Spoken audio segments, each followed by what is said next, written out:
Hello అండి. ఈరోజు మేము నరసరావుపేటలో ఉన్న శ్రీ కేదారేశ్వర స్వామి దేవస్థానంకి అయితే వెళ్ళామండి. ఈ శివాలయం నార్మల్ శివాలయాల కంటే కూడా చాలా భిన్నంగా ఉంటుందండి. ఇక్కడ శివాలయానికి గోపురం అనేది ఉండదండి, ఓపెన్ టాప్లో ఉంటుంది. ప్రశాంతమైన వాతావరణంలో చాలా బాగుంటుందండి ఈ శివాలయం. ఒక్కసారి చూస్తే మళ్ళీ మళ్ళీ వెళ్ళాలనిపించేంతగా ఉంటుంది.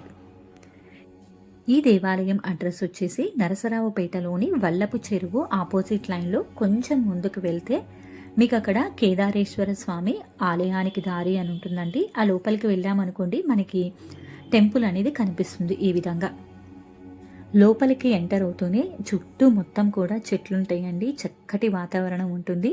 మీరు కొంచెం ముందుకు వెళ్తే ఇక్కడ మనకి ఆపోజిట్లోనే ఇక్కడ 2 రకాల గణపతులు మనకి దర్శనమిస్తారండి. లక్ష్మీ గణపతి, రాజ గణపతి అని 2 రకాల గణపతులు మనకి దర్శనమిస్తారు. గణపతిని దర్శనం చేసుకోగానే లెఫ్ట్ సైడ్లో మనకి నాగేంద్ర స్వామి దర్శనమిస్తారండి. ఇక్కడ ప్రతి ఒక్క విగ్రహం కూడా మనకి రాతి మీద చెక్కబడి ఉందండి. ఇక్కడ ఈ స్వామివారికి చక్కగా పాలతో కానీ లేకపోతే స్వచ్ఛమైన నీటితో పసుపు కుంకుమతో పూజ చేసుకొని లోపలికైతే వెళ్తారండి. ఇలా లోపలికి వెళ్ళడం వెంటనే మనకి ధ్వజస్తంభంతో పాటు గర్భగుడి కూడా మనకి దర్శనమిస్తుందండి. చూస్తున్నారు కదా ధ్వజస్తంభం, దాని వెనుక ఒక ఆర్చ్ లాగా కనిపిస్తుందండి. ఈ టెంపుల్ మొత్తం కూడా మనకి ఓపెన్ టాప్లో ఉంటుందండి. ఇక్కడ స్వామివారికి 365 రోజులు అభిషేకం జరుగుతూనే ఉంటుందండి. ఇక్కడ నాకు బాగా నచ్చింది ఏంటంటే, స్వామివారికి మన చేతే అభిషేకం చేయిస్తారు. మనం పాలు తీసుకెళ్తే పాలతో అయినా అభిషేకం చేయొచ్చు, లేదు అంటే కనుక అక్కడ ఉండే స్వచ్ఛమైన నీటితో అయినా సరే మనం స్వామివారికి అభిషేకం చేయొచ్చు. చూస్తున్నారు కదా అక్కడ స్వామివారికి పాలతో అభిషేకం చేస్తున్నారండి. మనం ఏమన్నా కొబ్బరికాయ తీసుకెళ్తే ధ్వజస్తంభం ముందు స్వామివారికి దండం పెట్టుకొని ఈ విధంగా కొబ్బరికాయ కొట్టడానికి ప్లేస్ ఉంటుందండి, అక్కడ కొబ్బరికాయని కొట్టచ్చు. ఇలా స్వామివారికి దండం పెట్టుకొని ఎడమ వైపు నుంచి గర్భగుడికి వెళ్ళండి. ధ్వజస్తంభం వెనకాలే మనకి ఈ విధంగా ఆర్చ్ అయితే కనిపిస్తుందండి.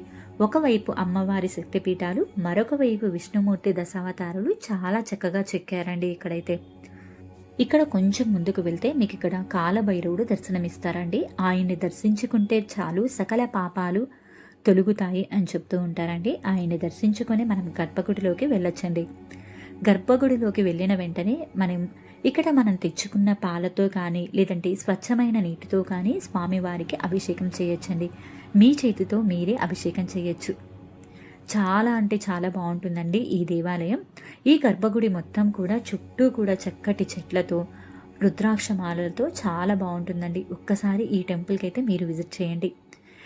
ఈ ఆలయానికి వెనుక భాగంలో గోశాల కనిపిస్తుందండి. దానికి ముందు కృష్ణ పరమాత్ముని విగ్రహం ఫౌంటైన్లో కనిపిస్తుంది, చాలా బాగుంటుంది. ఇక్కడ ఉండే ఆవులకి దూడలకి మీ చేతితోనే ఆకుకూర కట్టలు కానీ ఏవైనా పెట్టచ్చు.